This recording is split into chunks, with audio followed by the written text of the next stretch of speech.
एक बुजुर्ग शख्स ट्रेन में सफर कर रहे थे।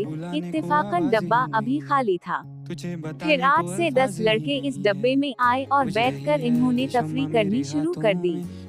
एक ने कहा, आओ जंजीर खींचें। एक और ने कहा, इस जुर्म पर 500 रुपए जुर्माना और 6 माह कैद। चमकीली। एक दफा का जिक्र है, एक सुनहरी मछली थी, प्यारी सी, भूली भाली और खूबसूरत सी। इसको तो नीले रंग की वजह से सब इसे चमकीली कहते थे।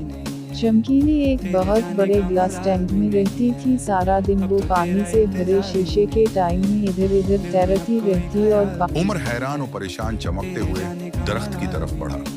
दरख्त की शाखें जैसे आसमान को छू रही थीं और उसकी पत्तियों से नीली और सुनहरी रोशनी निकल रही थी। नीचे जमीन पर सब्ज घास के दरमियान एक चमकता हुआ पत्थर रखा था, जिस पर कोई प्रासरार जबान में कुछ लिखा था, मगर हेर्त की बात